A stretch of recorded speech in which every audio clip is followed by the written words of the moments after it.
In this video, I want to introduce you to the 7 principles of review mastery. This video is brought to you by EpiPies Academy. These are essentially very different types of approaches we're going to have to getting reviews, because if you're fighting a war, you have to fight by air, by sea, and by land. Okay, we're not fighting a war, but we have to use all our potential creativity and resources. This is what this is all about. So let's get right to it. And by the way, you have to always take these principles and think of how it applies to your specific situation, because while I can kind of guess what your situation might be and I can project what mine might be, yours might be different. So try to think of the overarching principles and how they could immediately apply to your situation and how you can immediately use them. And later in the course, of course, we're going to expound on them with examples. But let's just go over them now.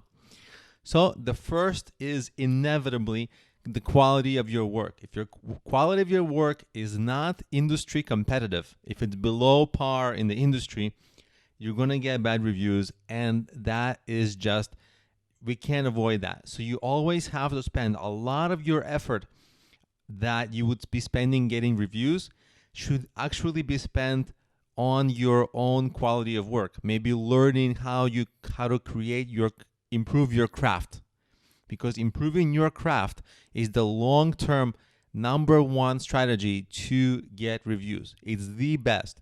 So focus on improving your work. And I know this point is very simple and obvious, but it's monumentally important. It's just unavoidable, so I have to say it. Next is, instead of just your work, your clients have to love you or your brand. That means that you have to facilitate a community, your following of engaged people who get a lot of value from you. Those are a fantastic well of good reviews.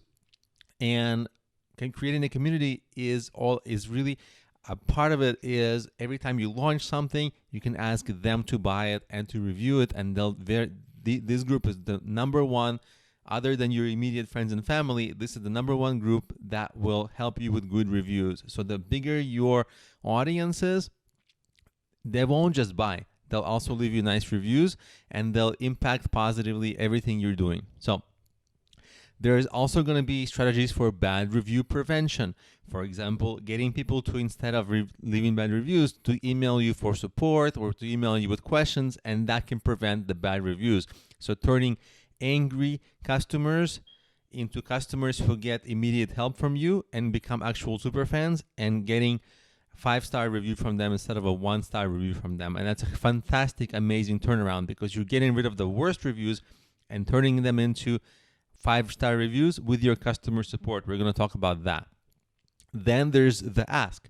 How do you ask for reviews? We're going to talk about that. You have to master when and how to ask for reviews and different variations of it. Now, sometimes you have a lot of clients who might like your work, but they like it in anonymity. They just like it. That's what most people do. Because think about it, when people are angry about your work, they'll go and leave a review. But if people like your work, they just like it. They don't even bother leaving a review. They're like, great, it's fine, that's it. They go on with their lives. But you miss out on the review unless you get them to email you or message you in some other way and communicate with you. And then that you can ask them because they like your work and you're in communication. Otherwise, you'd have no way to reach them. Or have no way that particular person likes your work. So we're going to talk about how to get your customers to engage with you, so that then you can, as a part of that conversation, help them more, but of course ask for a review. Then, of course, we're going to talk about the gray area and the gray hat, black hat strategies of buying reviews. This is not something that I do or that I recommend, but it's a part of the review conversation, and I think a lot of people wonder about this. So we're going to talk about that. And we're going to talk about what I call the carrot. The carrot is the most powerful tool to get reviews. Let me explain what that is. Do you know this metaphor of, if you want an animal to move forward, you wave a carrot in front of them like a rabbit, and as long as the carrot is in front of them, they're going to move towards that carrot. So it's like a teaser. It's kind of a saying, you got to have a carrot. Some people know the saying, some people don't know. But you have to have something that people want. And that's the carrot. You wave the carrot in front of them. Because people are only motivated by mostly their own self needs. It's human nature. It's not something I came up with. It's not a judgment call. It's just how humans are programmed. And you have to take advantage of this knowledge and create the carrot. So whatever your business is, so let's say, for example, your client might enjoy your work, but you might have an extra add-on service, an extra free product, an extra service, an extra way to help them, some other extra thing that you creatively come up with that you can say, hey, I've got this extra thing and it's right here for the taking. But of course, they need to leave a review.